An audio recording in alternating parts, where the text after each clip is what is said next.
PC가 처음 보급되던 당시에는 3D는 무거웠어요.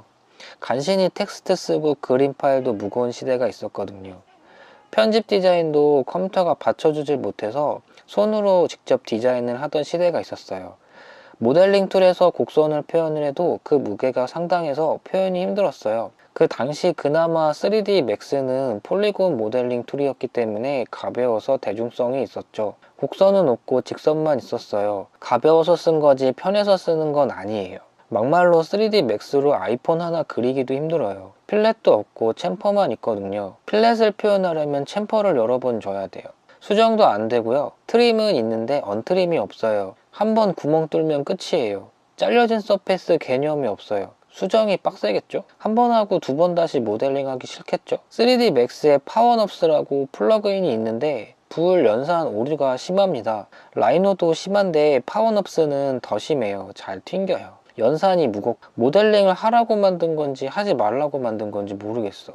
제품 디자인의 모델링 방식은 솔리드와 솔리드를 합치고 잘라서 만드는 솔리드 모델링 방식과 면을 이어서 붙여 만드는 서피스 모델링 방식 두 가지가 있는데 3D 맥스는 이 둘 중 아무것도 충족시키지 못해요. 그럼 3D 맥스는 어디에서 쓰나? 주로 게임에서 씁니다. 게임 회사 들어가려면 맥스랑 지브러시 해야 돼요. 게임하는 애들이 그래요. 야, 메카닉은 맥스지. 그 개소리 같죠? 아니에요. 폴리곤 모델링으로 메카닉 표현 잘 돼요. 근데 현실로 구동이 못해요. 맥스로 게임상에서 표현되는 총이나 칼 같은 거 그려요. 맥스 캐릭터도 그리고. 제품 디자인은 게임 그래픽과는 달라요. 보이는 게 다가 아니에요.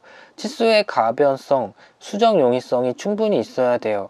기본적으로 적어도 오차 0.001mm의 정교함을 표현할 수 있어야 한다고요. 100mm를 100.01mm로 쉽게 바꿀 수 있어야 된다고요. 그럼 왜 건축이나 인테리어에서 맥스를 쓰냐? NC를 안 쓰고 시공을 하면 돼요. 써도 레이저 커팅 정도? 아니면 CNC 커팅 정도? 건축에서 3D 곡면을 안 그리면 돼요. 큰 부재를 캠으로 돌려버리면 견적이 어마어마해요. CNC 베드가 그렇게 크지도 않고요. 맥스는 그냥 시공된 모습을 설명하는 이미지를 렌더링하는 거 정도고 나머지는 그냥 가로 세로 도면 보고 부재 잘라서 붙이고 그러면 되니까 맥스와 캐드가 필수죠. 아니면 스케치업과 캐드. 지금은 시대가 많이 바뀌었어요. 3D 맥스로 제품 모델링 한다는 얘기는 20년 전 얘기예요. 제가 처음 학교 들어갔을 때 2002년도 때 그때 얘기라고. 우리가 디아블로나 라그나로크 하던 시절이라고. 포트리스 하던 시절이라고. PC방에서 스타크래프트 하던 시절이라고. 지금은 제품 디자인을 위한 모델링 툴이 많은데 굳이 그 스트레스 받아가면서 맥스를 써야겠어요? 그렇게 비생산적인데? 포토샵 일러스트 냅두고 그림판으로 그리고 나 장인이에요 말하는 거랑 똑같아요. 그림판으로 잘 그린 사람 있어요. 드립치는 사람 있겠죠. 근데 그게 얼마나 빡치는 일인지 알고 말하는 거예요? 야, 넌 장인 정신도 없냐? 뭐 그렇게 말할 수도 있겠죠? 제품 디자인은 과정을 알아주지 않아요. 결과만 있어요. 내가 이걸 힘들게 모델링 했다고 그 제품이 불티나게 팔리고 그러는 거 아니라고. 그래도 교수들이 제품 디자인은 맥스지 라고 말하는 거는 사실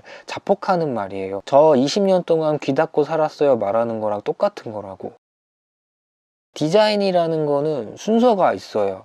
기획, 스케치, 렌더링, 모델링, 디지털 렌더링, 목업, 금형. 여기서 렌더링은 빼고 기획, 스케치, 모델링, 컴퓨터 렌더링, 목업, 금형 뭐 이렇게 해야 되거든요. 교수는 모델링을 오래전에 해보고 안 해봤다는 얘기예요. 여태까지 지시만 했었거든. 자기가 할 일은 결과물 보고 학점 매기는 거. 왜냐면은 학생들이랑 기획은 같이 해도 모델링은 학생들이 집에서 다 해왔거든. 수정을 이 길로 하던 저 길로 하던 어떻게 하든 말든 자기가 해오라는 대로 다음 주에 해왔었으니까. 야, 이거 이렇게 모델링하면 어떻게 해? 야, 빨리 모델링 파일 열어봐. 뭐 하는 교수가 있어요? 그런 교수 거의 없어요. 야, 여기 필렛을 이렇게 해주면 안 되지. 자기가 막 수정해주고. 야, 이거 모델링 두께 1.2에서 1.4로 바꿔봐. 이런 말 하는 교수가 있냐고. 이러니까 학생들이 지 좆대로 모델링 한다고. 법도 없고 결과 중심적인 수업이라고요. 그러니까 교수들이 맥스 하는 거예요. 좆도 모르니까. 이 교육이라는 거는 사실 삼위일체가 되어야 해요. 실무, 학교, 학생. 학교에서 학생을 가르치고 그 학생이 실무와 교류를 이루어야 되거든요. 그럼 실무와 학교가 링크가 되어서 업데이트가 되는데 그게 안 되는 경우가 많죠. 내가 만약 학교에서 제품 디자인은 맥스로 배웠다 쳐요.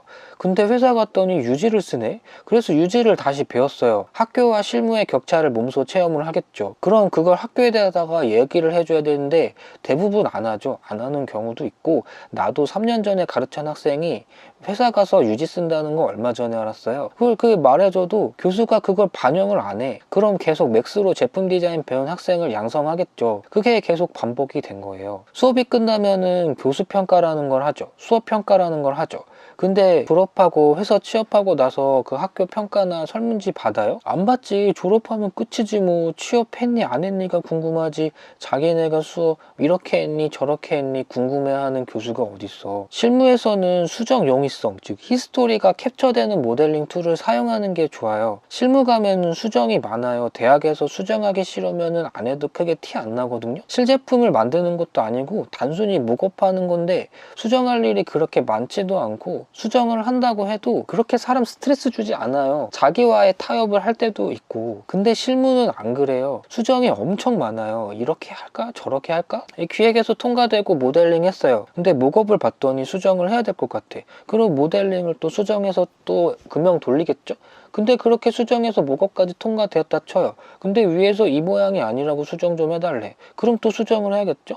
그럼 또 모델링을 수정해야겠죠? 어떻게 수정을 했어? 이번에 설계팀이 와서 이거 이렇게 하면 배터리 넣을 공간이 안 나오는데 그럼 어떻게 해? 또 수정하겠죠? 그랬더니 또 내가 봐도 안 예뻐. 그럼 또 수정해야겠죠? 실무가 이런 식으로 계속 쳇바퀴가 돌아요. 근데 이걸 매번 어떻게 처음부터 다시 그려? 그래서 사람들이 야근을 해요. 물론 다른 이유도 있지만 히스토리 캡처되는 프로그램을 써도 야근을 하는데 없으면 어떻게 되겠냐고. 조금 수정할 때마다 다시 그려야 되는데 그럼에도 불구하고 맥스를 쓰겠다고? 이건 진짜 멱살 잡고 싸울 일이에요. 지가 모델링을 안 해봐서 그런 소리가 나오지, 같은 모델링 5번만 해도 우라통이 터지는데.